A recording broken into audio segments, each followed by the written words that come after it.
Hello students, welcome back to the channel. So इस lecture में हम पढ़ेंगे about the Ghats. The western Ghats and the eastern Ghats mark the western and eastern edges of the Deccan plateau respectively.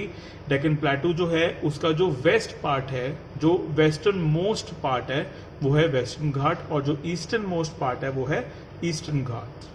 Western Ghats lie parallel to the western coast. They are continuous and can be crossed through passes only. अब अगर हम western Ghats की बात करें तो ये eastern घाट से थोड़े से डिफरेंट हैं।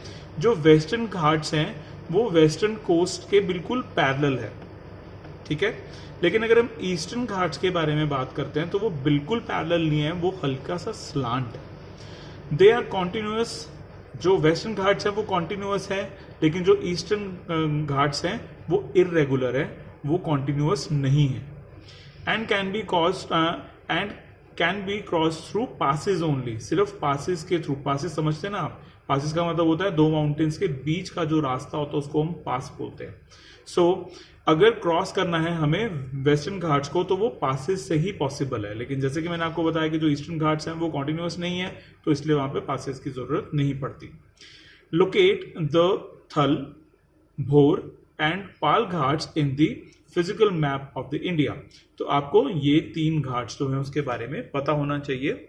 ये देखिए, ये है हमारा वेस्टर्न घाट। वेस्टर्न घाट का जो टॉप रीजन है इसको हम बोलेंगे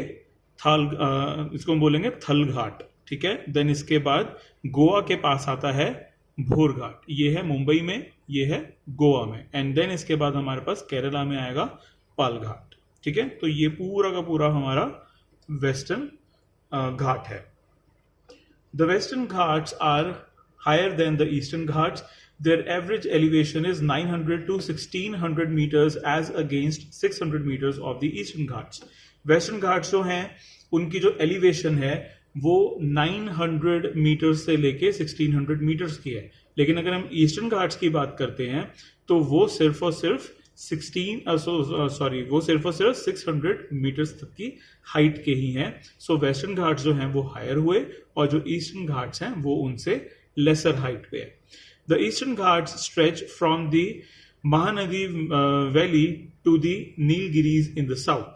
अब आप पेज नंबर 9 अगर खोलेंगे, आई रियली वांट के पेज नंबर 9 जो है एनसीईआरटी का आप उसको ओपन करें, साथ के साथ ही ये जो वीडियो है ये साथ में चलती रहे, एंड इसके साथ आप पेज नंबर 9 को जरूर ओपन करें ताकि आपको बहुत सारी जो आगे भी जो फैक्ट्स एंड फिगर्स आने वाले हैं वो आपको वहां से क्लियर हो जाए। जितनी भी लोकेशंस आने वाली हैं वो आपको क्लियर हो जाए। वीडियो को पॉज कर लीजिए, अपनी एनसीईआरटी की बुक लेके आइए, पेज नंबर 9, वहां पे एक बहुत बड़ा मैप दिया हुआ है, पूरे के पूरे पेज में ही एक मैप दिया है, उसको आप ओपन करके एंड साथ के साथ ये सारी चीजें लोकेट कर सकते हैं। ओके, सो महानदी से लेके नीलगिरी हिल्स जो है साउथ में, यहां तक ईस्टर्न घाट जाता है, लेकिन ये डिसकॉन्टिन्यूअस है, ठीक है। The eastern Ghats are discontinuous and irregular and dissected by rivers draining into the Bay of Bengal. Eastern Ghats जो हैं वो discontinuous हैं, irregular हैं, और बहुत सारी जो rivers हैं वो उनको dissect कर रही है, and ये जो rivers हैं ये Bay of Bengal की तरफ flow कर रही है। The western Ghats cause orographic rain by facing the rain bearing moist winds to rise along the western slopes of the Ghats. अब आप पूछेंगे कि ये जो ओरोग्राफिक रेंज है ये क्या होता है।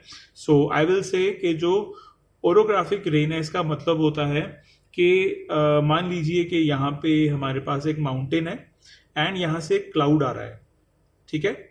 सो क्लाउड जो है उसने माउंटेन के इस तरफ जाना है, लेकिन जो क्लाउड है उसमें वाटर बहुत है। तो ऐसे में क्या होता है, ऐसे में जैसे जैसे क्लाउड जो है वो राइज करेगा वैसे वैसे जो वाटर है वो उसको लूज करता जाएगा ताकि वो ऊपर की तरफ राइज हो सके, ठीक है।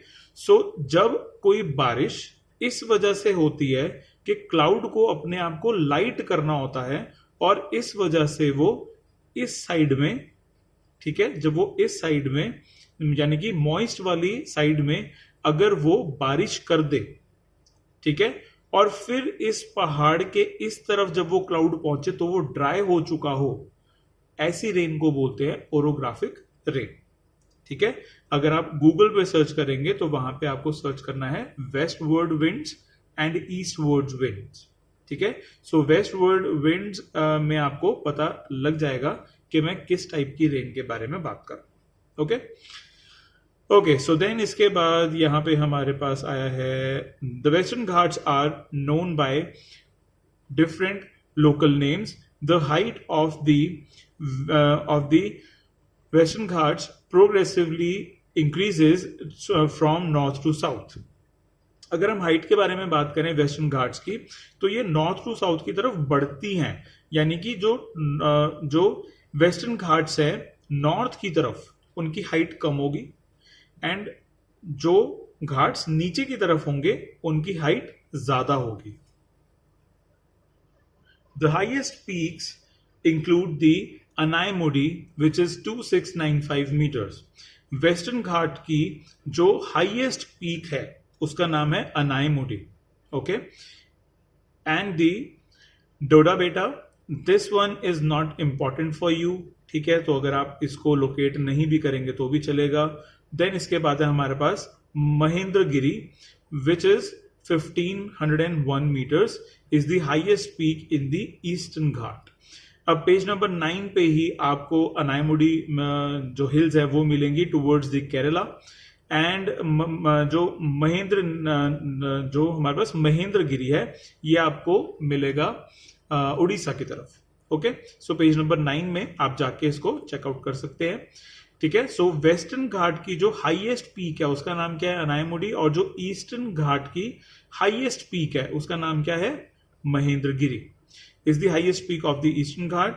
Chevroy Hills and the Javdi Hills are located to the southeast of the eastern ghats. Chevroy Hills and Javdi Hills आपको ईस्टर्न घाट की साउथ ईस्ट डायरेक्शन में मिल जाएंगे। अगेन मैं कहूंगा ये दोनों जो हिल्स हैं दे आर नॉट इम्पॉर्टेंट। ठीक है, ये कहीं पे आपको नहीं दी हुई है, एंड इसके रिलेटेड कभी कोई क्वेश्चन भी नहीं आता। सो अगर आप इसको मैप्स में नहीं देख पाएंगे, not to worry. Okay, then इसके बाद हमारे पास locate the famous hill station of Udhagamandalam, popularly known as Ooty, and the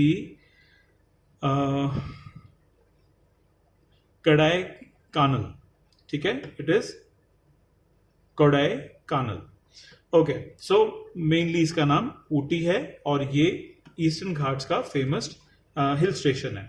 one of the distinct features of the peninsular plateau is the black soil area known as Deccan trap.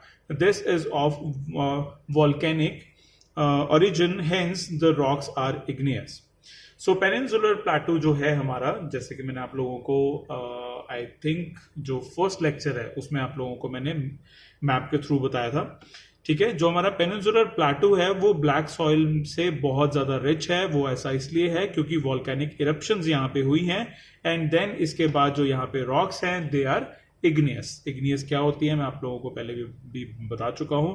Magma जब ठंडा हो जाता है उसके बाद जब रॉक्स बनती हैं तो उसको बोलते हैं igneous. Actually these rocks have denuded over time and are responsible for the formation of black soil. Denuded यानी कि erode हो गई हैं। ठीक है, erode हो गई हैं with the action of you can say wind, water और fire। ठीक है, इन सब चीजों से इरोड हो गई है। तो होता क्या है कि ये जो रॉक्स हैं ये रॉक्स बने हुए हैं ब्लैक सॉइल के। जो ये रॉक्स हैं जब ये इरोड होते हैं तो इरोड होने की वजह से जो उसमें से मिट्टी निकलती है वो होती है black soil. The Aravalli hills lie on the western and northwestern margins of the peninsular plateau. These are highly eroded hills and are found as broken hills. They extend from the Gujarat to Delhi in a southwest to northeast direction. So Aravalli Hills जो है ये भी आपको page number 9 पे मिल जाएंगी, ये आप देख सकते हैं। It is very very important. जो चीजें मैंने आपको पेज नंबर 9 में देखने को बोली हैं वो आपको देखनी है, आइडेंटिफाई करनी है, एंड आपको मैप में उसे बना के भी देखना है, मैप में उसे लोकेट करके देखना है। जिन चीजों के लिए मैं बोल रहा हूँ कि वो इंपॉर्टेंट नहीं है तो वो इंपॉर्टेंट नहीं है। अगर आपको स्कूल में कराया भी तो हम कोई बात नहीं, देख लेंगे, पढ़ लेंगे उस चीज को। ठीक है, बट एज सच जो चीजें मैं आपको पेज नंबर 9 पे करने को बोल रहा हूँ वो इंपॉर्टेंट है, वो आपको देखनी है। Okay, so that's it for this video students. Next lecture में हम पढ़ेंगे द इंडियन डेजर्ट के बारे में. I will see you in the next one.